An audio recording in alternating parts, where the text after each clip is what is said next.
It started with silence. Not the kind that creeps up during arguments or the kind that fills the space when there's nothing left to say. This was different. It was heavy. Dense. Like our house had been vacuum sealed from the inside. No music. No laughter. Just quiet. Rachel had stopped talking to me months before I realized why. We used to have dinners together, wine, long conversations, stories about work. Then not at all. Some nights she wouldn't even come home until late. She'd say she was at the gym or grabbing drinks with Nora, her coworker. Always Nora. I didn't question it at first. I should have. But when you've been married for 14 years, suspicion doesn't come easy. You give grace before you give doubt. But grace only stretches so far. That Sunday night in January, the wind howled harder than usual through the trees behind our house. We live in a craftsman just outside Portland, tucked against a sloped forest line. Beautiful in the spring. But in the winter? The cold felt alive. I remember the sky was bruised gray. The lights flickered once. Then again. Rachel was upstairs when it happened. Or so I thought. I was in the garage sharpening a set of chisels I hadn't touched in years. I had no reason to be out there that long, really. Maybe I was avoiding going back into the house. Maybe I was hoping the silence would be gone by the time I stepped inside. When I came back in, the house was darker than I left it. Rachel? I called. No answer. I walked past the kitchen, untouched. No dishes, no coat on the hook, no heels by the door. I felt something cold slip down my back. It wasn't fear. Not yet. More like a premonition. I headed upstairs. The bedroom door was slightly ajar, just enough to hear the faint shuffle of sheets. The soft creak of movement. Then a low voice. A man's voice. I froze. I couldn't see them. But I didn't need to. I stood there in the hallway, barely breathing, my hand tightening around the wooden railing. I remember counting my breaths. 1, 2, 3. Then I turned and walked back downstairs. Not a word. Not a sound. Just the quiet hum of betrayal filling every inch of me. I didn't confront her that night. Didn't even mention it the next morning. She came downstairs wearing my sweatshirt, hair wet from a shower, and poured herself coffee like she hadn't just shattered the world. She looked at me right at me and said, "You okay? You look tired." I nodded. Didn't sleep great. She kissed my cheek. And I smiled. But something had shifted. Something deep. That was the night I stopped trusting her. And the night something else started, watching us. The next few days passed like a fever dream. Rachel pretended. I pretended. We danced around each other like strangers in a too-small house. But I couldn't stop thinking about that voice upstairs. The way the door had been cracked open just enough. The sound of Rachel's laugh, low, breathy, like she was someone else entirely. By Wednesday, I started cataloging things. Timestamps. Patterns. When she left. How long she was gone. What time she showered. If her towel was damp. It sounds obsessive, but when your world fractures, you cling to patterns like lifelines. That's when I noticed something odd about the guest room. We never used it.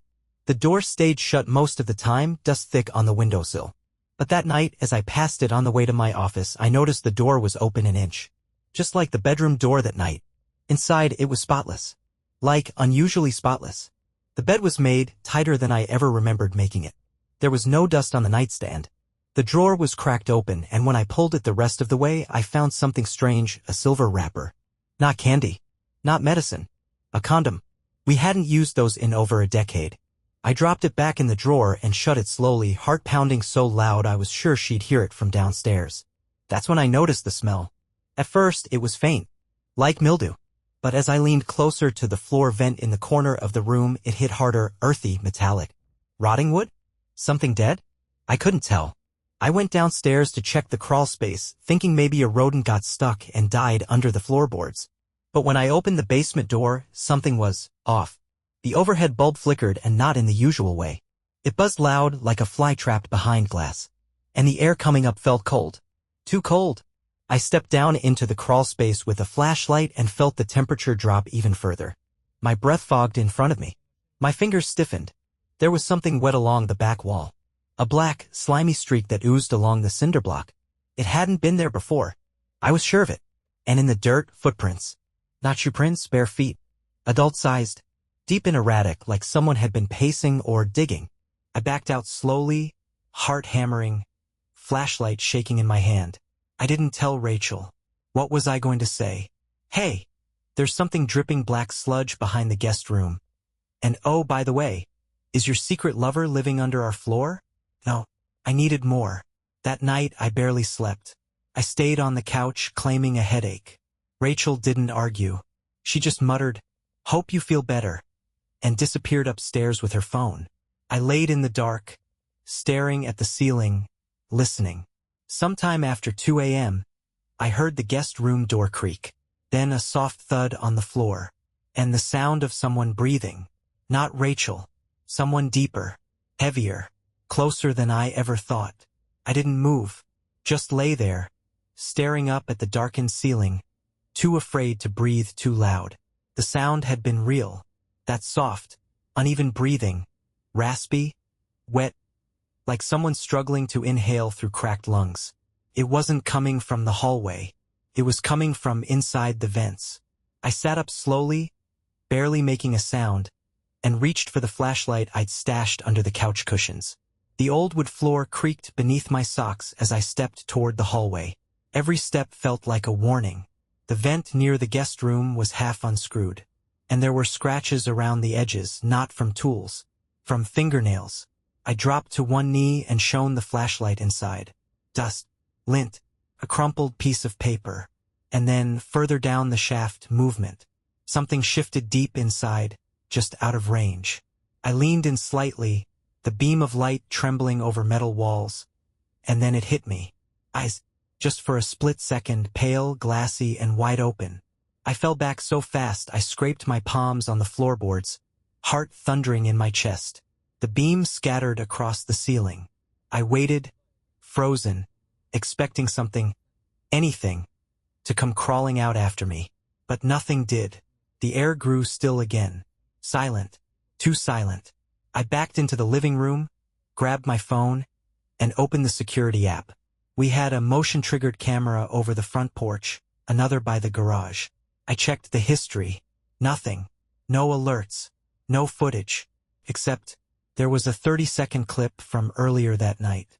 Time-stamped 1:47 a.m. The porch was dark, but in the bottom right corner, barely visible, was a figure, standing completely still, half in shadow, watching the door. I tried to zoom in, but the footage was grainy. Still, I could make out a shape, tall, thin, and barefoot, just standing there. Then the clip ended. No movement, no trigger. It was like the camera didn't even want to see what it saw. The next morning, I waited until Rachel left for work, or wherever she claimed she was going. Then I grabbed my tools. If something was living in the crawl space or the ducts, I was going to find it. I pried open the vent. It gave way with a dry groan, sending a shower of dust into my face. The space inside wasn't large, maybe a foot tall, 2 feet wide, but it led deep into the wall, far deeper than the blueprints said it should. I crawled in with a flashlight clenched in my teeth. There was a bend about 8 feet in, then a drop. Not a vent shaft anymore. Something else. A narrow shaft descending straight down, lined with raw wood, nails, insulation peeled back like skin. And on the wall just above the descent, scratched in what looked like charcoal or dried blood, was a single word: "Stay." But I didn't. I climbed down. One step, then another, and then I heard it again. That breathing. But this time, it said my name. Graham. It dragged my name like a breath that didn't belong to lungs. Like something imitating a voice it didn't quite understand. I froze halfway down the shaft. My flashlight flickered once, then steadied. It was cold, freezing, and I could see my own breath spilling out in small, frantic clouds. But the voice? It wasn't an echo. Came from below me. Close. Wet. I thought about backing up. About climbing out and nailing the vent shut and setting the house on fire. But my curiosity, or maybe my desperation, kept me rooted. So I kept going. The wooden shaft ended in a crawl space I didn't know existed. It wasn't on the house plans. Not in any inspection reports. Just a square room, maybe 8 by 8, with walls of crumbling stone and floorboards that looked hand-cut. There was a light, a soft glow, like candlelight, and there, tucked into the far corner like a sick joke, was a bed. A child-sized iron frame. The mattress was rotted, but someone had laid a sheet across it recently. A red one. Next to the bed, a table. On it, a small glass jar. Inside the jar, teeth. Human teeth. I stumbled backward, bumping into the low ceiling. My flashlight swung wildly, landing on something on the far wall. Something scratched into the stone. A spiral. Over and over. Like someone had carved it until their fingers bled. I turned to climb back up, but that's when I heard it again. Not my name this time. Laughter. Soft, breathy, unmistakably Rachel's. I whipped around, but the room was empty. Still, the laugh echoed off the stone like it had lived there long before I did. I climbed out in a panic, scraping my knees raw on the shaft walls. I didn't stop until I was back in the hallway, vent cover on the floor, hands shaking. I didn't know what I had just seen. I didn't know how Rachel was involved or what this thing was that sounded like her. But I knew one thing for sure. I hadn't just been cheated on. I'd been invited into something I was never supposed to find. The next morning, Rachel acted like nothing had happened. Again. She made coffee, hummed some indie tune she hadn't listened to in years, wore one of my old flannels like she was trying to play the part of the woman I'd married. But I couldn't stop staring at her hands. Her nails. They were dark under the edges, faintly black, like she'd been digging in dirt and didn't scrub well enough. She caught me watching her and smiled like a reflex. "You okay?" she asked. I nodded slowly. "Yeah, just tired." She stepped forward and kissed my cheek. I flinched just a little. I couldn't tell her what I'd seen. Not yet. Not until I understood it. But that voice in the shaft, that mimicry, that laugh, it hadn't just sounded like her. It had sounded older. Like something that remembered her. So I did what I always do when I feel out of control. I researched. I pulled the old inspection reports. Blueprints from the city archives. Our house was built in 1911, one of the first in the neighborhood. I already knew that. But what I didn't know was that it was rebuilt. In 1946, the original structure had burned down. No official cause. The fire department at the time called it an act of God. For dead. One survivor. A woman named Eleanor Ward. She lived alone. No children. No spouse. Just voices, if the neighbors were to be believed. Spoke to the walls, one record said. Another kept her pantry locked from the inside. The new structure was built right on top of the old foundation. They never excavated. Just filled the basement and started fresh. I sat back in my chair, heart thudding. Rachel didn't grow up in this city. Didn't even know Oakview existed until we moved here after her art residency in Seattle. But the way she took to the house? The way she knew its quirks better than I did, even early on? It felt like she'd been here before. That night, I waited until she was asleep. Then I went into her studio. I'd always respected her space, never touched her journals, never messed with her canvases. But tonight was different. I needed answers. Most of the canvases were covered in sheets. But one, propped near the back, was still drying. It was a face. Not mine. Not hers. Not anyone I'd ever seen. The eyes were pitch black. The skin pale and cracked like burned porcelain. And the mouth, it wasn't smiling. It was open, wide, too wide. And beneath it, written in tiny, trembling letters, was one word. Soon. I didn't sleep that night. I just sat in the kitchen with the lights off, listening to the walls breathe. You don't notice the house breathing until you've heard it once, the low settling groans, the faint creaks like footsteps in another room. But now, it wasn't just the sounds. It was the pattern. Like something pacing, circling, tracing its route around me. I kept thinking about that painting, the one Rachel hid under all the others. That pale, cracked face with the black eyes and too wide mouth. Soon. Who was it? And why did it feel familiar?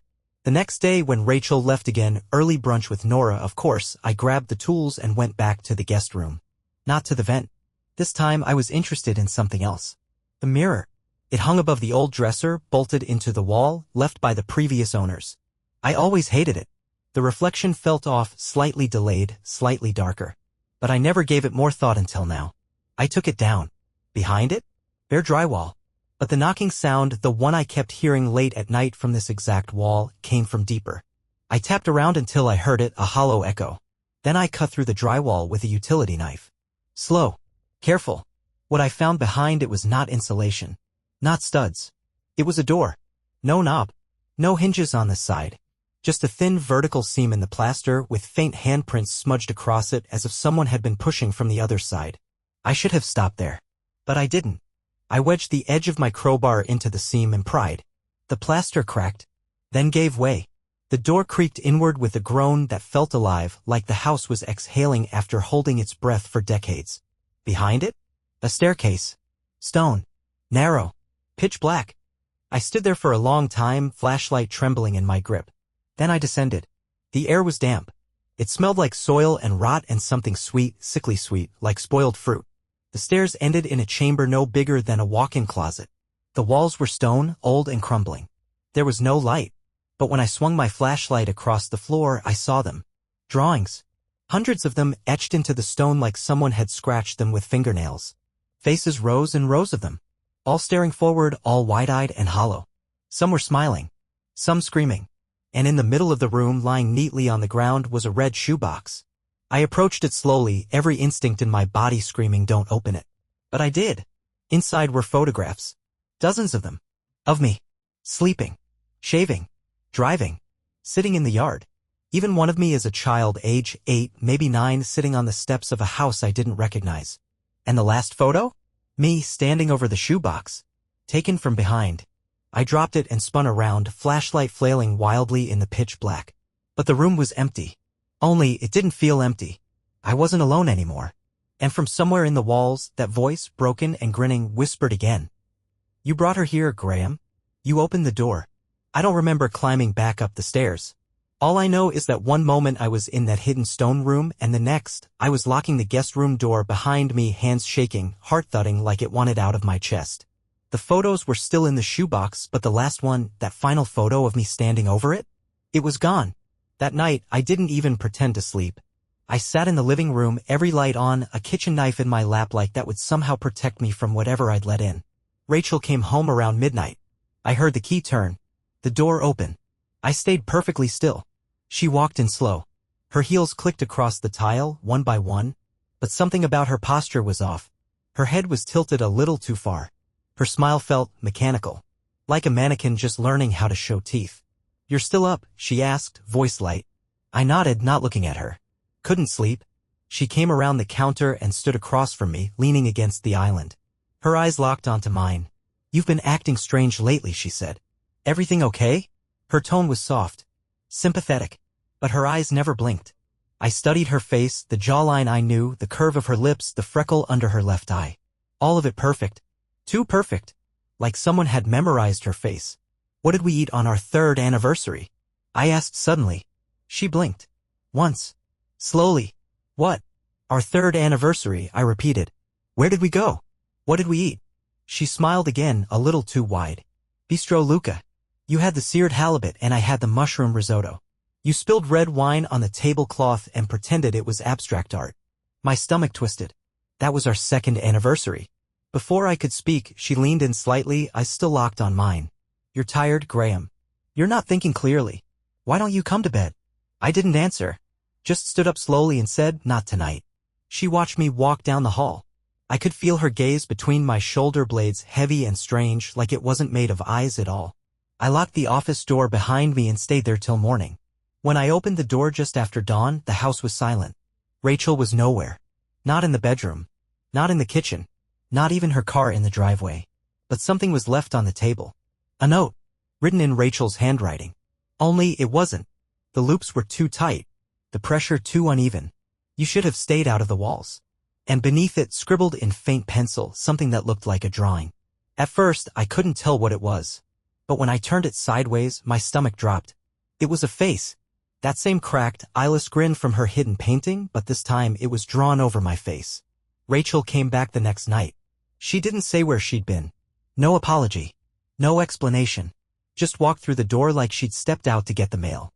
She was humming something tuneless, off-key, like a broken lullaby. And she was barefoot. Her feet were covered in dirt.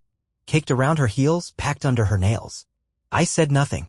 Just watched as she walked across the tile, humming that fractured tune, and disappeared into the bedroom. I followed her 5 minutes later, not to talk. Just to watch. She was already in bed, turned toward the wall, blankets pulled high. Still humming. Only her lips weren't moving. That night, I stayed awake in the armchair across from the bed, pretending to sleep. The glow from the streetlight spilled through the curtains, painting soft gold lines across the floor.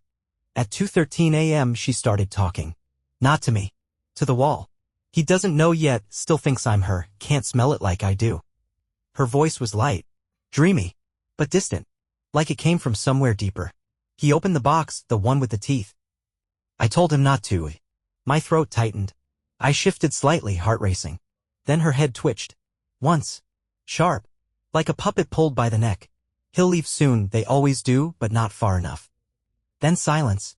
Not even breathing. I held mine too. Then suddenly she sat up. In one slow, creaking motion. Her eyes were open, wide, glassy, unfocused. And she was smiling. But not at me. At the ceiling. I didn't move. She turned her head slightly, that frozen grin never fading. Then, in a voice that didn't sound like hers at all, too low like it belonged underground, she whispered, "You shouldn't have brought it with you." I almost ran. But instead, I stood up slowly and walked into the hallway. I locked the bedroom door from the outside quietly and didn't go back until morning. When I opened the door at dawn, she was asleep again. Curled up. Innocent. And the strange part? No dirt on the sheets. No sign she'd ever spoken. But her fingernails were black again. Like she'd spent the whole night digging her way back into the house's memory. I packed a bag that morning. No dramatic confrontation, no note, no calls to friends. Just a duffel full of clothes, a phone charger, and the growing certainty that whatever I was living with, it wasn't Rachel. Not anymore. If it ever was. The plan was simple, drive south. As far as I could. Maybe see my brother in San Luis Obispo. Clear my head. Remember who I was before this house got its claws into me. But as I stepped toward the front door, bag over my shoulder, something stopped me cold. A sound. Knocking. Not at the door. Not behind me. Below. 3 slow knocks coming from under the floor. I froze. My breath caught. Then came a voice. Whispered, barely audible but unmistakable. Leaving without saying goodbye? I dropped the bag and ran for the breaker panel in the garage. Killed the power to the whole house. No more lights. No more games. In the dim gray morning light, I pulled up the old floor mat near the coat rack, the one Rachel always insisted on keeping, even though it was hideous and frayed. Beneath it was a small wooden hatch. A crawl space I didn't know existed. No hinges. Just a simple iron pull ring. I hesitated. Then I opened it. A narrow shaft, barely wide enough to fit through. Dirt walls. Cobwebs thick as gauze. But I could see something carved just inside the frame. A spiral. The same one scratched into the stone room behind the mirror. The same one that seemed to follow me through the paintings, the vents, even my dreams. I turned on my flashlight and climbed down. The air was still. Thick. It didn't feel like I was underground. It felt like I was beneath something else entirely. Like I had passed through a layer of the house the architects had never planned. 10 feet in, I found the door. Not wood. Not stone. Flesh. Pale, stretched, veined like old parchment and warm to the touch. It pulsed when I laid my hand against it. I pulled back immediately. Then I saw the handle. A human hand. Embedded in the door like it had tried to push through and been frozen in place, fingers curled, nails cracked. The veins led from the hand into the walls. I turned to leave. And saw her. Rachel. Standing behind me in the shaft, face half in shadow. Her eyes were black now. No whites. No pupils. Just depth. "Did you think you could run?" she whispered. But her mouth didn't move. The voice came from behind the fleshy door. From something that had waited too long. And had learned how to wear her voice. I couldn't move. Not because I was paralyzed, but because something inside me recognized that thing standing in front of me. Rachel, or what had once been her, wasn't breathing. Her chest didn't rise. Her feet didn't touch the dirt. She just hovered slightly off the ground, black eyes gleaming, mouth fixed in that not smile. Behind her, the fleshy door pulsed again. "Open it," the voice said, not hers. Deeper. Slurred. Like something speaking through water. "You came all this way. You remembered." My lips parted. Remembered what? Her head twitched violently, a snap, like a broken puppet being forced upright. The room. The fire. The name they gave you when your parents couldn't explain what you were saying. I shook my head. "No. I didn't grow up here.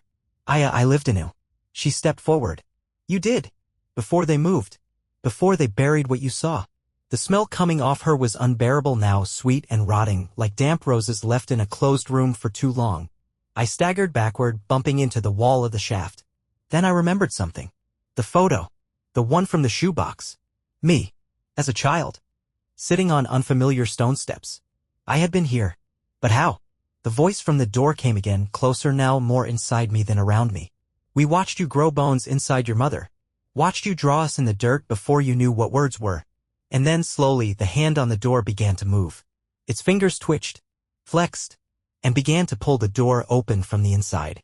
The sound it made was wet, stretching, like skin peeled from bone.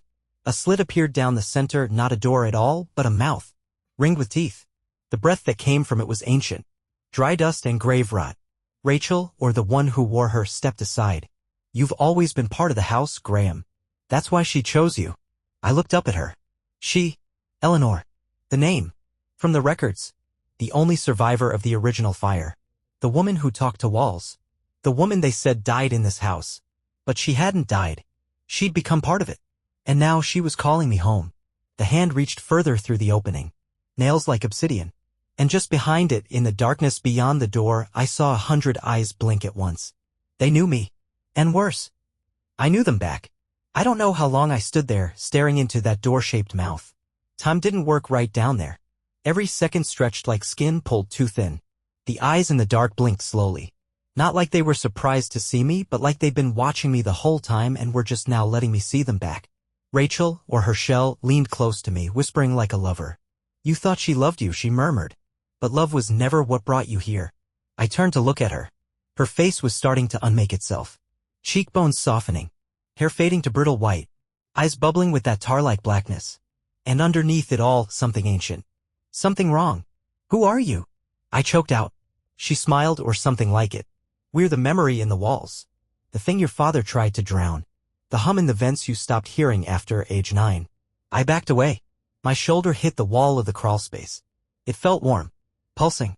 Like the house was alive and I was already inside its chest cavity.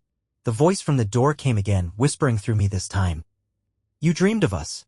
And dreaming is permission." I turned and ran. Scrambled up through the shaft, cutting my hands on the rusted pull ring as I slammed the hatch shut behind me. My duffel still lay by the door where I dropped it. I grabbed it and fled the house barefoot, didn't even lock the door behind me. The street was empty. Dead quiet. As I drove, I glanced in the rearview mirror. Rachel stood at the window. But she wasn't looking out. She was looking in, like she saw something just behind my reflection. Something smiling over my shoulder. I drove until my hands cramped on the wheel, until gas station lights replaced stars, until I couldn't feel my lungs anymore. I checked into a roadside motel 3 hours south, the kind with cigarette burns on the blankets and a buzzing neon light outside that says vacancy even when the lot's empty. I sat on the edge of the bed, staring at my hands. Still trembling. Still bleeding. But the worst part? They were stained black under the nails. Just like hers. Like I'd been digging in something I don't remember. Like I had helped build that room. The motel room smelled like bleach and cigarettes and something underneath I couldn't name. Not rot exactly, but close. Like the memory of rot. I didn't sleep. Every time I closed my eyes, I saw the door, the flesh door, pulling itself open, revealing not just eyes but mouths. Rows and rows of them, whispering things I couldn't understand. Words in a language that felt too old for lungs.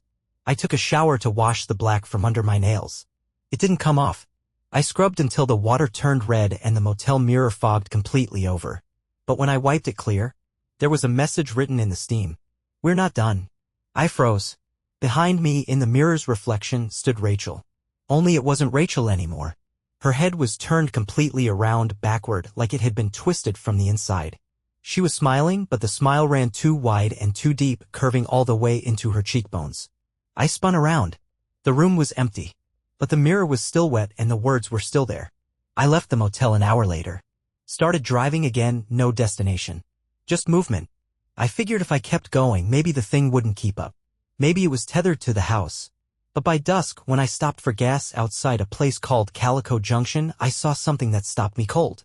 On the gas station bulletin board, next to a lost dog flyer and an ad for used tires, was a photo. A candid. A photo of me. Taken from across the parking lot. It hadn't been there when I walked in. And scribbled across the bottom in what looked like charcoal was, "You left the door open." I staggered back. Knocked over a rack of windshield wipers. The clerk, a sunburned guy with an oxygen tube in his nose, barely looked up. "You all right there, bud?"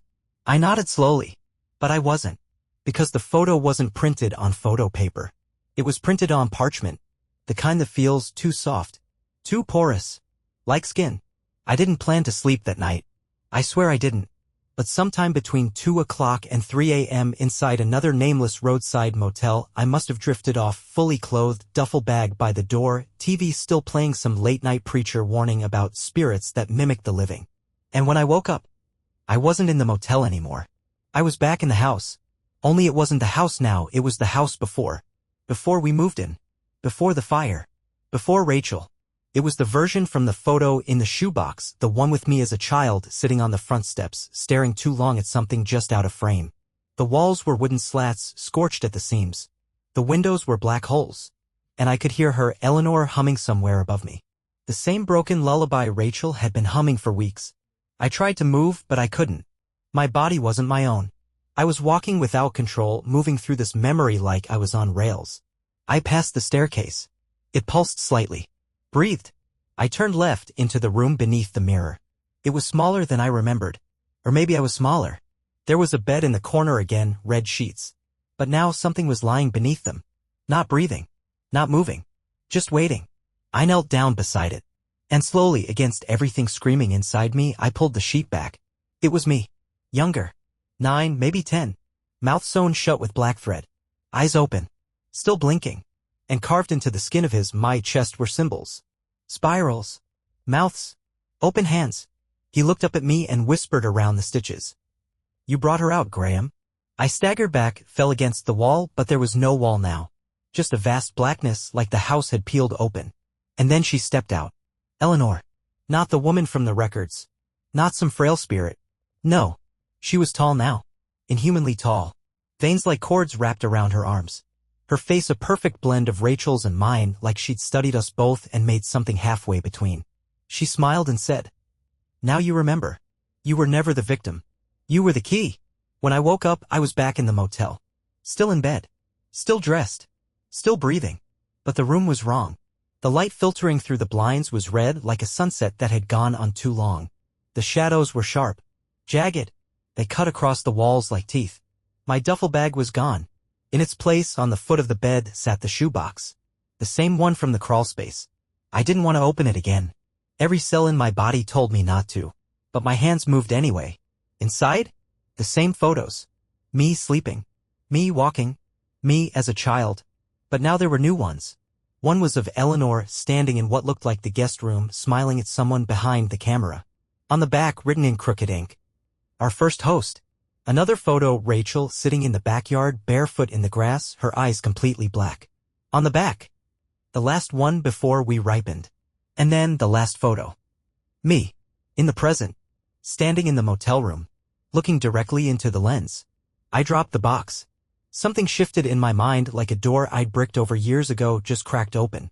And memories started to bleed in. Not dreams. Memories. Me in the woods as a boy.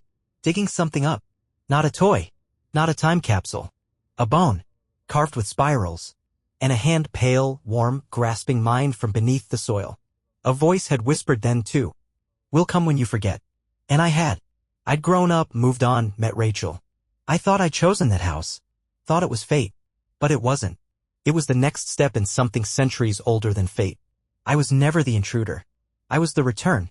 The vessel. The continuation of something unfinished. And now? The door was open again. And I was the one holding the handle. I left the motel at dawn. Didn't pack. Didn't check out. Just walked away, barefoot, shirt damp with sweat. The world looked the same, trees, sky, cars humming past. But something underneath had shifted. Or maybe I had. I didn't remember driving. But by noon I was standing in front of our old house. The one Rachel and I bought when we still held hands in public. When we still kissed without thinking. When I thought love meant truth. The grass hadn't been mowed. The front windows were boarded over. The air smelled of old wood and wet teeth. I didn't knock. The door creaked open before I touched it like it knew I was coming home. Inside, the house was empty. No furniture. No photos. No Rachel. Just dust. And something deeper. Breathing. It wasn't the vents anymore. Wasn't the crawl space. It was the walls. They pulsed. Expanded. Contracted. And as I stepped inside, I could feel it like I had stepped not into a house, but into lungs. And I was the breath it had been waiting to exhale. The hallway was longer than it should have been. Too many doorways. Too many shadows shaped like people I'd forgotten. And at the end? The mirror. The one I'd removed weeks ago. The one that had shown too much. Only now it wasn't reflecting me. It was showing a room.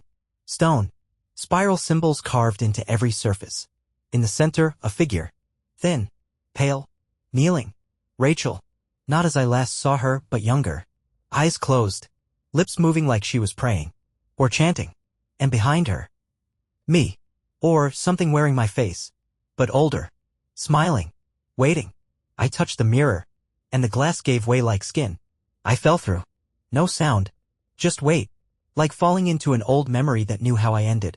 When I stood up, I was back in the stone room. Same spirals. Same smell. Same sense of time collapsing inward.